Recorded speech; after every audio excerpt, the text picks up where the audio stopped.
Bueno, pues veo que estamos aquí en Petit Comité, un grupo de fans, aunque también hay gente en streaming, con lo cual también agradecer públicamente a INCIBE, ¿no?, la oportunidad de poder contar cuál ha sido nuestra experiencia a la hora de crear Countercraft y un poco que nos sirva también de ejemplo de cómo ha sido este proceso. Nosotros cuando creamos Countercraft en 2015, en septiembre de 2015, pues no teníamos ni idea del camino que nos iba a tocar recoger. Teníamos claro que iba a ser duro, sabíamos por experiencias de amigos como Dani, ¿no?, o como gente como Julio Casal o como otras personas que han tenido éxito en España, pues que era un camino lleno de obstáculos, muchas veces de alegrías, muchas veces de tristezas y donde, por supuesto, íbamos a aprender mucho en el camino, ¿no?, que era un poco el objetivo también del camino, llegar, tener una visión clara, saber disfrutar de ese camino que nos iba a intentar a veces movernos por diferentes vericuetos, pero siempre intentando tener esa visión de llegar al punto final que queríamos, ¿no?, de empresa, ¿no?, cuál era nuestro objetivo final. Entonces, durante la presentación de ahora, un poco voy a intentar reflejar cuál ha sido ese camino, ¿no?, que hemos visto como importante, que hemos visto como cosas que tendríamos que mejorar, cosas que hemos aprendido con la experiencia de los últimos 3 años. Y de hecho, la presentación se llama La Montaña Suiza, porque la montaña suiza existe, no es una montaña en Suiza, es una montaña rusa, que existe en el parque de atracciones de Igueldo en San Sebastián. De hecho, se llama Montaña Suiza. De hecho, la historia es interesante porque supuestamente en esa época, porque creo que se fue construida en 1920 más o menos esta atracción, pues no estaba muy bien visto en este caso los rusos o Rusia, y entonces dijeron, pues en vez de montaña rusa la vamos a llamar Montaña Suiza. Entonces, esta montaña suiza es muy interesante y se refleja mucho, o hay una analogía clara con la vida de un emprendedor y de crear una empresa, porque si nos fijamos en la fotografía, vemos que, por supuesto, es una atracción muy antigua, de hecho da más miedo montarse por lo antigua que es que por las bajadas o subidas que tienen. Vemos que tiene un conductor en medio, esa persona de la gorra, es algo súper raro, hay una persona que está controlando todo el rato la velocidad de la montaña rusa o suiza, y luego hay un equipo de personas, que es un poco los que nos acompañan en el viaje y que muchas veces están a expensas del conductor, que lo haga bien o lo haga mal. Aparte, por supuesto, esta montaña pasa por un desfiladero con una caída igual de 30-40 metros, un acantilado, y da miedo exactamente por eso, porque parece que se va a romper la montaña suiza en cualquier momento. Y la vida, yo creo, de crear una empresa es muy parecida, en donde estamos muy inestables, no sabemos muy bien dónde vamos a tener bajadas, vamos a tener subidas, vamos a estar muchos días muy contentos, vamos a estar muchos días muy estresados de que no tenemos dinero en la caja, de que el producto no nos funciona bien, pero en cambio vamos a tener otros días de hemos conseguido un cliente, hemos conseguido ayudar a estos clientes, hemos conseguido diferenciarnos de la competencia, hemos aparecido en el cuadrante mágico de Gartner.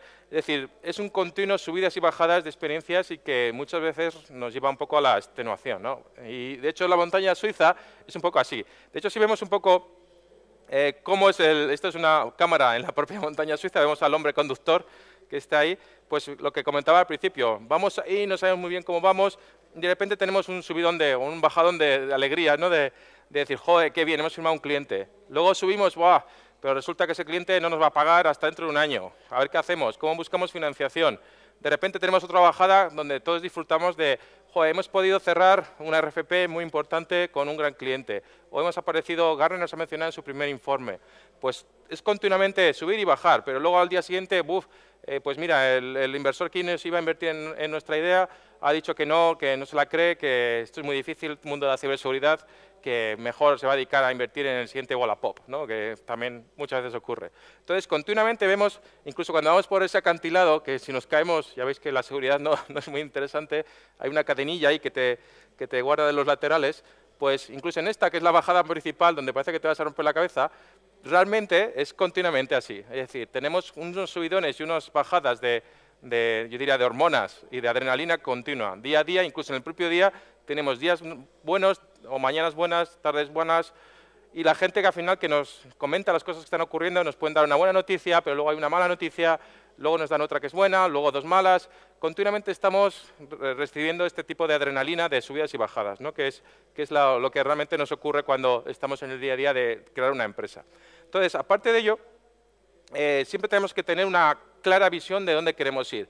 Esta foto es de un offsite que hicimos a principios de este año en Jaca, donde, si os fijáis, íbamos, bueno, un grupo iba con raquetas de nieve, otro grupo iba esquiando, y en este caso pues no teníamos muy claro cuál era el camino a seguir. Había muchas, digamos, líneas de gente que había pasado, cuál es el camino que podemos seguir.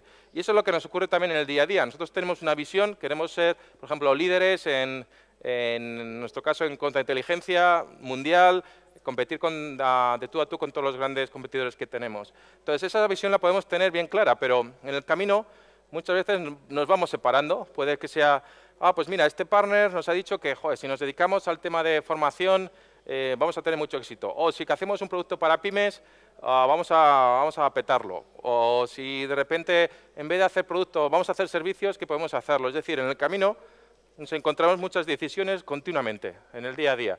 Y esas decisiones hay que tomarlas relativamente rápido, ¿no? Porque en el mundo de una startup las decisiones y el tiempo pasa muy deprisa. No te das cuenta y estamos en Navidades o estamos en verano y las cosas ocurren muy deprisa. Entonces, esas decisiones son muy importantes, de estrategia, son decisiones de mercado, decisiones de dónde quieres llevar a tu empresa, y esas cosas ocurren continuamente. Pero sí que tenemos que tener esa visión global de decir, nosotros queremos llegar hasta este punto final. ¿Cómo va a ser el camino? Pues veremos. Igual pensamos que el camino va a ser una línea recta, pero en realidad va a ser pues como cuando nadamos en el mar, ¿no? Que queremos ir a un punto y estamos haciendo zigzag porque nos estamos desviando continuamente, ¿no? Y no tenemos esa claridad de ir a ese punto que queremos ir con la línea recta. Entonces, el mundo de la visión yo creo que es importante. Siempre hay que tener una visión inicial. Por supuesto, eso irá cambiando e irá modificándose poco a poco durante los años de la empresa, pero sí que hay que tener una visión, intentar ser fieles a esa visión. Por supuesto, si vemos que el mercado no nos acompaña, que el mercado totalmente dice lo contrario, pues por supuesto habrá que pivotar e intentar hacer otra cosa. Pero si vemos que el mercado va acompañando, si vemos esos famosos brotes verdes de empezamos a tener clientes, empezamos a tener repercusión, los analistas hablan bien de este mercado, pues hay que intentar ir y ser pioneros. Es decir, no seguir la estela de un competidor o la estela de una gran empresa norteamericana, israelí o francesa o alemana, sino intentar ser pioneros, intentar marcar camino, porque si la visión está clara, yo creo que el camino se hace solo y los demás serán los que te copien a ti, ¿no? De hecho, yo creo que ha ocurrido en muchas empresas nacionales que han sido pioneras en el mundo de la ciberseguridad y luego se ha demostrado que sí, que muchos de los otros han ido copiando las cosas que se hacían aquí en España. El problema que teníamos en España es pues igual problemas de financiación, pues claro, no es tan fácil hacer rondas de 20 o 30 millones de dólares y aquí pues una ronda de 1 millón pues puede considerar un éxito, ¿no? Pero la realidad es que nos faltan ceros, ¿no? Cuando nos enfrentamos a en este caso Israel, Estados Unidos o incluso Inglaterra, que sería un término medio. Entonces esa visión tiene que ser importante, es algo que tenemos que tener claro. Luego también es importante, yo creo, el reunirse de un grupo de personas que van a liderar un poco toda la aventura de la empresa. Siempre hay una frase que me gusta de Rei Inamoto que decía que en una empresa, aunque no sean fundadores, pero tiene que haber estos 3 perfiles, ¿no? El hipster, el hacker y el hustle. El hipster es un poco el que quiere poner todo súper bien, los colores bien de la página, todo tiene que ser cool, tenemos que tener buen rollo interno, dar buena imagen, buenas sensaciones, hacer cosas chulas. El hacker es uno más callado, ¿no? Más introvertido, que lo que hace bien, generalmente puede desarrollar o hacer arquitectura del producto muy bien, pero no se anda con florituras, quiere hacer las cosas rápidas. Y el hustle es alguien que está como intermedio, ¿no? Donde por un lado ayuda a que el hipster y el hacker lleguen a un acuerdo, pero de alguna manera tiene que llegar a buen puerto también la idea. Con lo cual estos 3 perfiles yo creo que son interesantes a la hora de empezar o, una vez empezada, de llevar a buen puerto una empresa. Puesto que tienen estos 3 perfiles que intentar lidiar entre ellos para poder tomar las decisiones correctas, hacer que el producto sea bueno técnicamente, pero también sea sexy y que sea interesante. Y esto yo creo que es algo que muchas veces podemos pasar por alto. Pero, por supuesto, dentro de estas personas que están en el equipo, podemos decir, de dirección, por supuesto hay muchos roces. El día a día nos come a todos, el día a día está lleno de roces. Hay veces que uno opina A, nosotros opinamos B, por supuesto hay discusiones, hay alegrías, salimos por la noche hasta las 5 de la mañana tomando copas y discutimos, pero al día siguiente somos amigos. Al final eso es algo que hay que vivir con ello. Y yo creo que es importante que todos estos perfiles dentro de la empresa que van a llevar las riendas de la empresa, pues tienen que tener un buen enganche, tienen que estar compenetrados, por supuesto, diferencias de opiniones siempre habrá, pero que aunque un día nos enfademos, un día discutamos, por supuesto porque estamos quemados, estamos desgastados de estar viajando las últimas 5 semanas, de que una vez pues, hemos tomado una decisión incorrecta y la otra persona decía que era la incorrecta, pues aún así tenemos que ser como una piña y eso muchas veces también es muy importante, el mantener esa cultura. Y también hablando de roles, es importante también no caer en el síndrome del impostor, es decir, muchas veces queremos ser una especie de Leonardo da Vinci, ¿no? De donde podemos saber de todo, pero la realidad es que es imposible saber de todo. La realidad es que tenemos que especializarnos, ¿no? Y sobre todo cuando crece la empresa, por supuesto al principio sí que es algo que requerimos más perfiles tipo Leonardo da Vinci, de que cualquiera pueda desde tributar el IVA, a desarrollar líneas de código, a sacar un contrato, a responder una RFP o hablar con un inversor. Pero según vamos creciendo, es importante ya el especializar más verticalmente las personas, ¿no? Pues ya hay una persona que sabe de finanzas, pues venga, la responsable, una persona de ventas, una persona de producto, una persona de hablar con analistas. Poco a poco ya tienes que saber que hay gente muy vertical, con mucho conocimiento profundo, y por supuesto hará falta gente horizontal que pueda hacer un poco de todo, pero ya se irá cambiando un poco la proporción que hay de unos y otros, ¿no? Entonces es muy importante porque al principio tenemos que saber de todo. Al principio tenemos que saber de recursos humanos, de cómo hacer contratos. Por ejemplo, a nosotros, cuando hicimos la primera contratación en UK, pues hacer un contrato en UK no es tan fácil como hacerlo en España. En España es súper fácil hacer un contrato, ya sea temporal, indefinido, nos da igual, es súper sencillo. En UK tienes que negociar con la persona el contrato, con diferentes personas tienes diferentes tipos de contratos, el tema de las pensiones mucho más complejo, es decir, es imposible saber de todo. Entonces, tienes que empezar a saber algo de ello, pero luego empezar a delegar y confiar y externalizar esas operaciones, ¿no? Pues contratar a alguien local que sepa de esos temas, una gestoría en Londres, o igual una persona, un abogado que sepa de contratos laborales. Y todo eso vas descubriéndolo poco a poco, porque claro, nadie te lo enseña. También tienes que hablar y saber de inversores y capital riesgo. Por supuesto, hay mucha información online, hay muchos vídeos, libros, como que todo el mundo sabe de cómo buscar financiación, pero la realidad es que luego el mundo es muy diferente.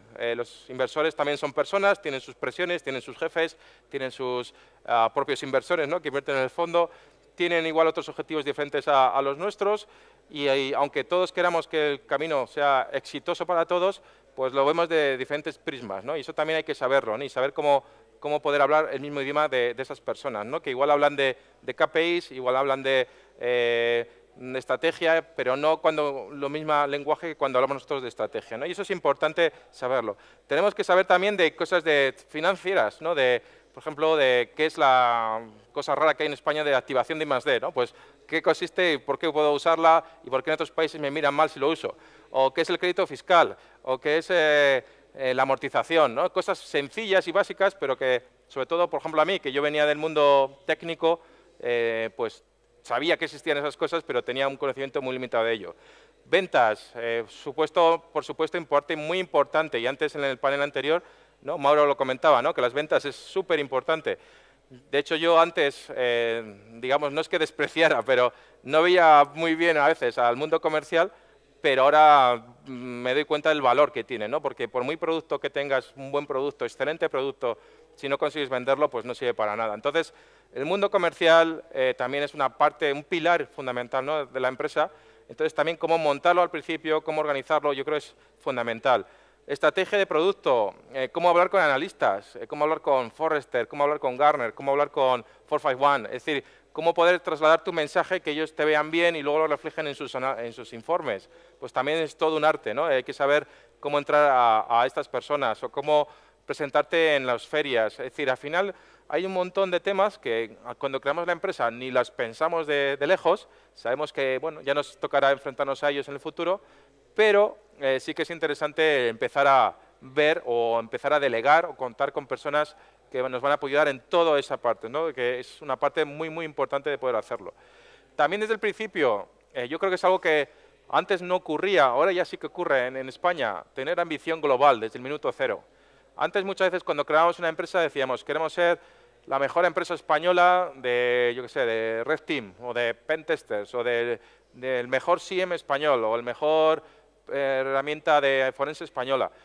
eso, por supuesto, ha cambiado, ¿no? Ahora, hoy en día, el mundo es global. No tenemos que pensar en ser los mejores de aquí, sino tenemos que pensar que queremos ser los mejores globales, porque nuestra competencia lo piensa así. Cuando una empresa nace en Tel Aviv o en Beersheba, recibe financiación, salta a Estados Unidos, su mente está en yo quiero ser el amo del mundo, no quiero tener competencia. Voy a empezar en Estados Unidos, voy a hacerme fuerte y voy a saltar luego a Europa, Asia, América, África y voy a conquistar el mundo. Y yo creo que eso ha cambiado, pero es necesario repetirlo más, ¿no? Donde ya vemos que el mundo es muy grande. De hecho, España es bastante grande, ¿no? Dentro del mundo, la península ibérica es bastante grande, pues tener esa ambición global. Es decir, del minuto cero quiero ser global, quiero competir en la liga, en la Champions League, podemos decir global. No queremos estar en una liga regional. Podemos empezar, por supuesto, en las ligas regionales para ir subiendo, pero nuestro objetivo es la Liga Mundial. No queremos conformarnos con quedarnos aquí, porque lo que ocurre luego es que estas otras empresas que tenían esa sed global, esas ganas de conquistar el mundo, van a venir cuando sean fuertes y nos van a comer la tostada por todos lados, ¿no? Que es un poco lo que a veces puede ocurrir. Entonces, ser global, importante. Yo creo que es muy importante. A la hora también de pensar global, también tenemos que pensar en crear una marca global. Nosotros, por ejemplo, al principio discutíamos, y de hecho nuestra, por ejemplo, página web solo está en inglés, intentamos hacer una marca que quedara bien también en el mundo anglosajón, porque queramos o no, el mundo anglosajón es el que en ciberseguridad mueve un poco los hilos y toma las riendas, y sí que es algo que también tener claro, es decir, si queremos ser líderes en el mundo global, pues tenemos que pensar y apostar e invertir al principio, por ejemplo, en crear una marca que parezca global.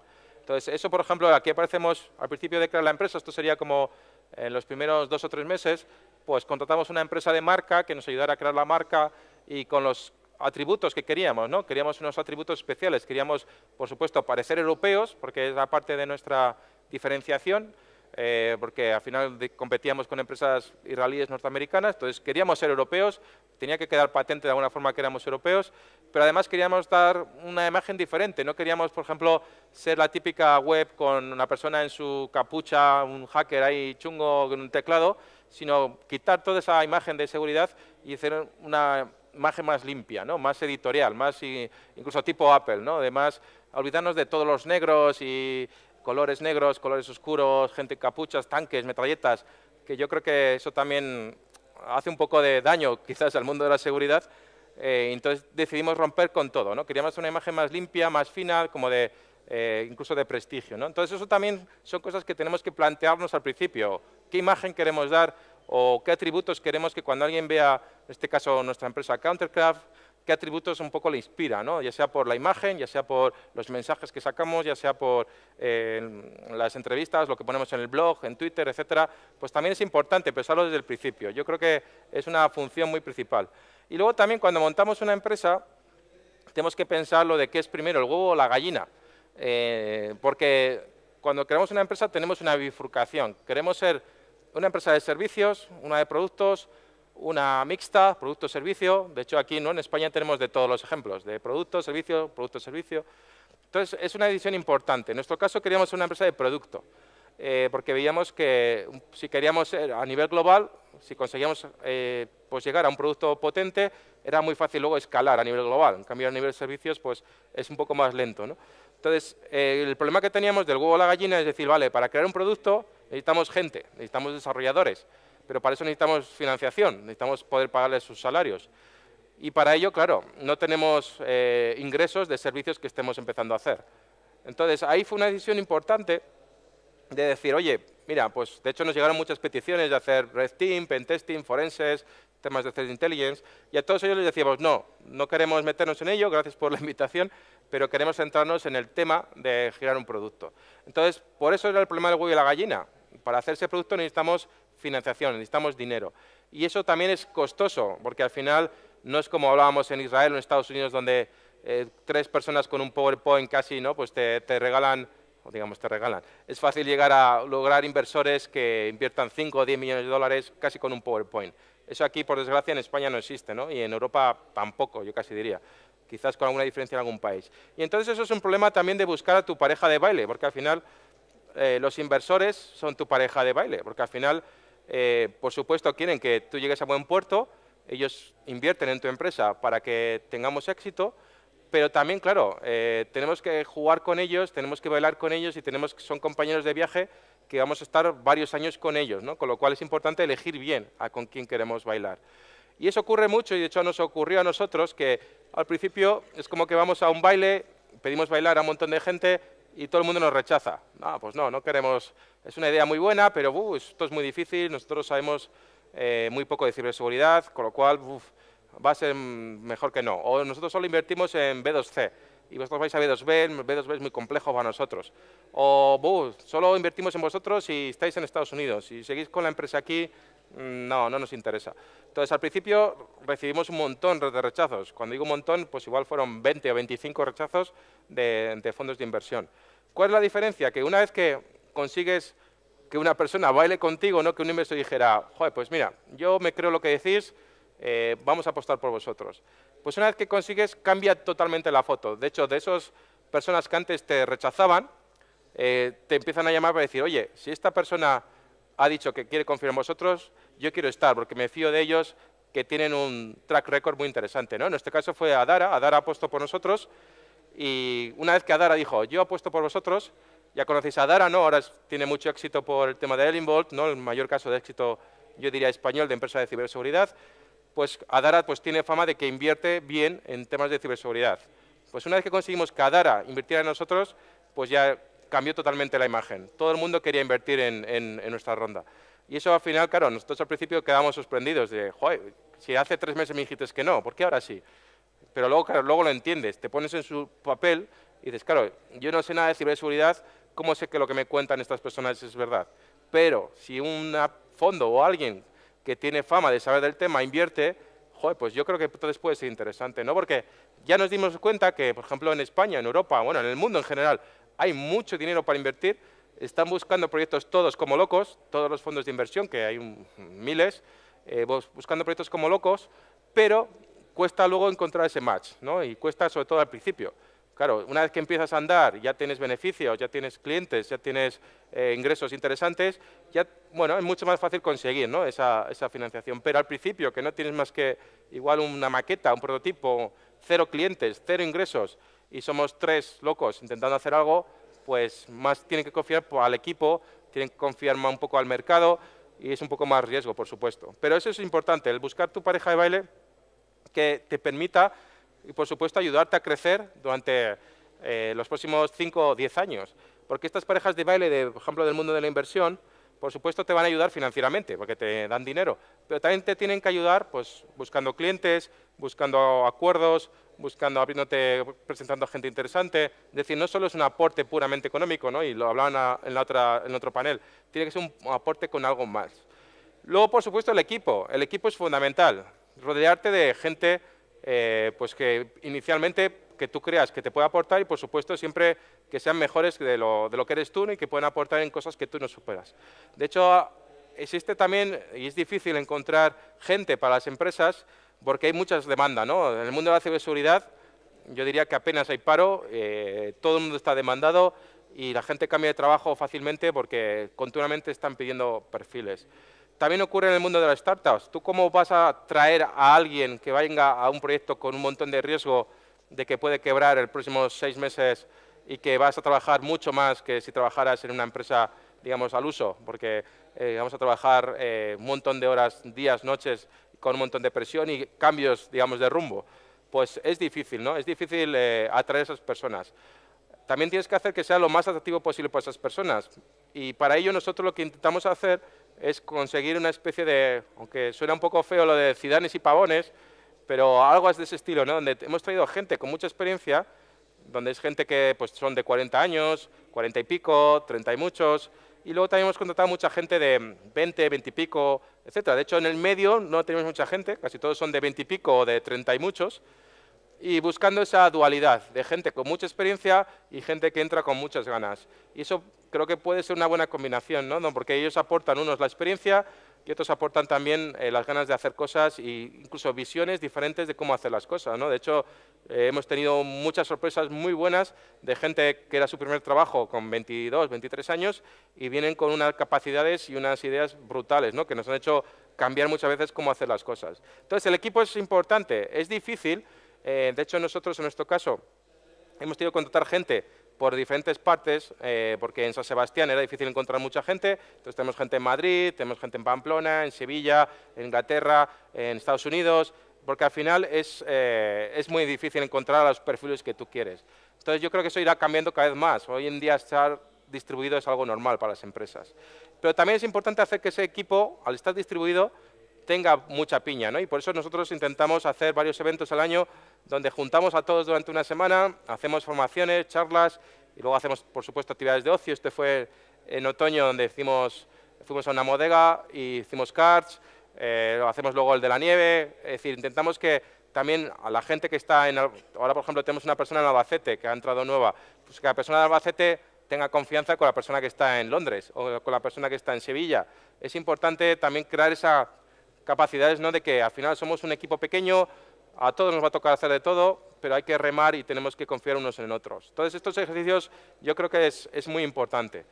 Además, cuando estamos creciendo como empresa, y de hecho el panel anterior hablaba mucho de aceleradoras, hay que también saber cómo nos pueden ayudar o cómo nos pueden obstaculizar aceleradoras. En nuestro caso, hemos hecho 3. Estuvimos en la primera versión de la de INCIBE, que fue hace ya pues, casi 3 años. Estuvimos en una del GCHQ en Inglaterra, que es como la especie de la NSA británica, y estuvimos en una vasca de Industria 4.0 que se llama Vine. Entonces, todas ellas te pueden ayudar, pero también, de hecho, antes Mauro lo comentaba, según en qué estado de empresa estemos. Porque, claro, estas aceleraciones, por ejemplo, la del GCHQ era estar 3 meses en un pueblo al lado de Bristol, donde está el donut del GCHQ, ahí aislados, pues recibiendo mentores, recibiendo gente que te quiere ayudar, pero ¿qué pasa? Que según el estado de la empresa en la que estemos, tú quieres clientes, tú quieres salir al mercado, igual tienes ya algún proyecto y tienes que poner parches al producto y no puedes estar escuchando a alguien que viene de, no sé, de Microsoft o de Symantec y te cuenta lo bonito que es la vida, ¿no? Cuando eres una empresa grande. Entonces eso también hay que tener mucho cuidado, ¿no? Porque aceleradoras hay un montón, pero antes lo hablaba muy bien en el panel anterior, de que depende del momento en que estés, pues te puede ayudar, pero también te puede fastidiar un poco, porque te pierde el foco, te desvía del objetivo principal, que es crear un producto, buscar clientes, contratar a personas, que las personas estén contentas, que podamos cumplir nuestros hitos, y eso al final es complicado.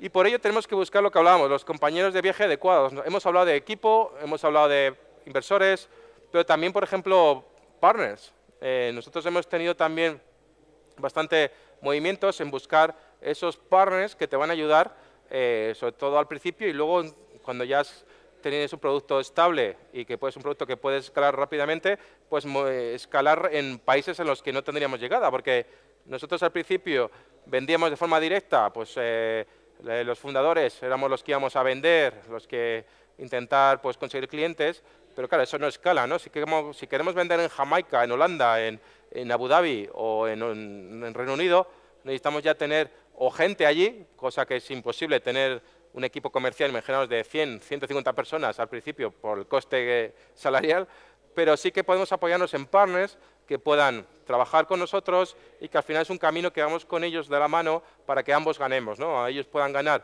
ofreciendo negocio a sus clientes o a nuevos clientes más diferenciales y nosotros también ganemos trabajando con estos partners que nos ayudan a escalar de forma masiva cuando queremos tener esa visión global, ¿no? que es la parte importante. Entonces, también es importante elegir bien esos partners, ya sean locales por cada país, ya sea un partner global que te pueda ayudar. Imaginaos que es una gran consultoría o es una gran empresa totalmente internacional que tiene presencia en todos los países, con lo cual esa es una parte importante también de la hora de decidir el qué hacer. Y por supuesto exposición. Hoy en día, y siempre comentan, ¿no? Si no haces ruido, pues es como casi que ni existes, ¿no? Aunque tengas un producto muy bueno. Entonces esa exposición requiere también mucha inversión. Y por ejemplo, para que hagamos una idea, tener un stand pequeño en la RSA San Francisco, que suele ser una vez al año, pues igual estás invirtiendo unos $60.000 solo por estar allí durante 4 días. Entonces, tienes que ver realmente el retorno que puedes conseguir de esa inversión. Pero también es importante por temas de imagen, ¿no? Imagen de que igual en la RSA pues, pasan los analistas de Gartner, pasan clientes internacionales, pasan partners que te pueden abrir mercado en mercados que quieres atacar. Es decir, es algo que tienes que pensar seriamente si puede ser útil o no. Ahí, por ejemplo, es nuestro stand aquí en Londres, en InfoSecurity de este año. pero también nos hemos inflado a ir a eventos, donde puedan ver y conocer lo que es nuestra empresa, lo que es, digamos, las cosas que hacemos, y esos eventos es donde encontramos esas sinergias, esos partners, esos clientes, porque muchas veces no van a venir a llamarte a la puerta, ¿no? Sí que hay empresas que consiguen que les lleguen los leads por la web y vendan contratos casi de forma inmediata. En el mundo de la ciberseguridad no es tan fácil, tan factible, pero aún así es algo que se puede intentar hacer. Pero por eso siempre la exposición, redes sociales. El otro día, ayer discutíamos sobre si era mejor LinkedIn que Twitter para, digamos, conseguir tracción en las redes sociales. Entonces, siempre ver dónde podemos generar más engagement con posibles personas. Hay que apostar mucho por ello también. Es un trabajo también difícil y un trabajo que requiere mucho mérito, ¿no? Que es hacerlo.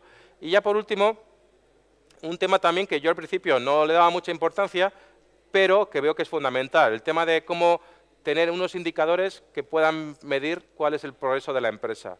Esos indicadores pueden ser desde básicos, imaginaos, ventas, leads, cuántos están en qué fase del pipeline, cuántos empleados somos, cuántos, bueno, cómo voy de caja, cuánto es mi burn rate, cuánto hago de MRR, ARR, el churn, o sea, un montón de KPIs financieros, casi puramente, pero también hay que ir un poco más antes e intentar conseguir esos indicadores que nos puedan predecir la evolución de la empresa, que puede ser el número de partners que hemos firmado, el tiempo medio de conseguir un deal, cuánto tardamos en crear nuevas funcionalidades del producto, cuánto tardamos en integrarnos con otro fabricante e ir juntos al mercado.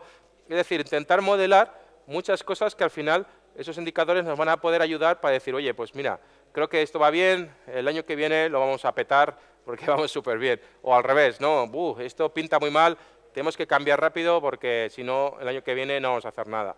Entonces, esos indicadores son muy importantes de tener como una especie de cuadro de mando donde tengamos actualizados de forma, pues igual semanal, quincenal, mensual, todos esos indicadores para que podamos saber cuáles son nuestros próximos pasos como empresa, ¿no? Que es algo interesante. Entonces, ya por repasar y finalizar, yo creo que cuando una persona se lanza a montar un proyecto de empresa, pues tiene que, por supuesto, estar muy seguro de lo que quiere hacer, tiene que tener apoyo, no solo financiero, por supuesto, pero apoyo también de los que le rodean, de su familia, porque al final hemos visto esa montaña rusa de emociones y un día vas a estar muy contento, un día vas a estar muy enfadado, con lo cual tienes que tener apoyo de esas personas. Tienes que conseguir un equipo que sean muy buenos, mejores que tú, y poder delegar en ellos, confiar en ellos, porque al final si no, no escala. Al final es normal que al principio el fundador sea un cuello de botella, pero yo creo que poco a poco pues tiene que ir dejando de ser ese cuello de botella y sobre todo pensar en esa visión global. Ser global es, yo creo, hoy en día como una necesidad. Si no pensamos en ser globales, lo que comentaba, va a venir X empresas del extranjero y nos van a comer la tostada en X años, ¿no? Es algo que es un poco una visión cortoplacista de intentar conseguir un mercado local. Y sobre todo tener pasión. Yo creo que esa es la parte importante. Nos vamos a equivocar muchas veces, vamos a cometer muchos errores, pero sobre todo intentar aprender de los errores y tener la pasión suficiente para poder seguir avanzando y llegando a esa visión lejana que tenemos de a dónde queremos llegar, ¿no? Que es un poco el objetivo que todos intentamos buscar. Y nada más, así que muchas gracias y espero que haya sido interesante. No sé si hay tiempo para preguntas o nos vamos a la comida. ¿Dónde está? ¿Alguna pregunta? Sí, no tenemos micrófono. Ahí.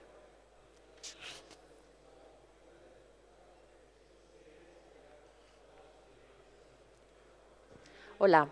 Me ha parecido entender en tu presentación que cuando fundaste Countercraft os dedicasteis los primeros 2-3 meses a definir un poco la marca que queríais transmitir, ¿no? Entonces, pensando un poco en la vida real, ¿no? A lo mejor al inicio de la fundación de una empresa no se tienen ni los recursos ni el tiempo como para dedicar a pensar qué marca queremos reflejar. Entonces, normalmente ocurre que ya lleva un tiempo en el mercado cuando se hace esa reflexión. Entonces, la pregunta es, ¿cuán fácil o difícil es reconducir la imagen de tu empresa cuando ya estás en el mercado? Bueno, pues es una buena pregunta. En nuestro caso lo hicimos desde el principio, también porque tuvimos suerte y conseguimos un Neutec del CDTI y nos dio cash, ¿no? Digamos, para poder pues contratar a una empresa que nos ayudara en eso, ¿no? Porque veíamos que era importante. Pero es verdad que no suele ser común, no es más a lo que has comentado, ¿no? Tú empiezas a funcionar y luego ya intentas crear la marca. Yo creo que ambos casos son buenos. En nuestro caso, al intentar hacerlo al principio, como estábamos menos ya en el día a día, ¿no? Porque cuando estás en el día a día de la empresa, pues igual no tomas tan importancia a estas cosas. Entonces, como todavía estábamos empezando, no teníamos clientes, teníamos pues, un mini prototipo, pues nos permitió un poco centrarnos, aunque el proyecto sí fue como de 2 meses, igual nosotros dedicábamos, no sé, 3 días en total, ¿no? de dedicación, pero sí que nos permitió centrarnos en qué valores queríamos aportar. Yo creo que si lo hacemos un poco más tarde, que también es una opción, pues eso, el día a día igual no te deja centrarte en pensarlo con calma, ¿no? Porque nosotros lo pensábamos cuando estábamos creando la criatura, ¿no? Entonces era como, ¿qué es lo que nos gustaría, ¿no? que fuera esta criatura? Que, yo qué sé, midiera 2 metros y jugar en la NBA. Pues nos buscábamos eso. Claro, si lo haces ya un poco más adelante, pues ya estás condicionado, ¿no? Entonces, pero bueno, yo creo que ambos casos son iguales, ¿no? Habrá ejemplos de empresas que han hecho ambos y con mucho éxito. Pasa que nosotros creíamos que era el momento adecuado de poder decir, queremos cómo vamos a dibujar nuestros valores, nuestra pasión, nuestras ganas de hacer las cosas, para que al principio todo tenga esos valores que queremos inculcar. Pero es verdad que no siempre es fácil. Nuestro caso fue porque conseguimos una subvención del CDTI, o sea, si no, no lo hubiéramos hecho, porque es un coste, no sé si nos costó, no sé, 20.000 euros o 25.000 euros. Entonces, al principio, pues es un coste muy grande, ¿no? Entonces, fue porque tuvimos suerte de conseguir una subvención, si no, no creo, haríamos el caso segundo, seguramente. ¿Alguna pregunta más? Ahí tenemos una pregunta.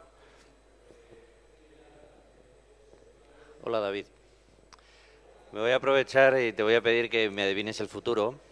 En base a toda tu experiencia y la época en la que vivimos ahora, con tecnologías emergentes, cadena de bloques, Internet of Things, inteligencia artificial, si alguien te pidiera, oye, ¿en qué podría yo emprender? ¿Qué campos de la seguridad prevés tú que van a tener tirón en los próximos 5 años? Ahí es nada, ¿eh? Joder, esa es una pregunta trampa.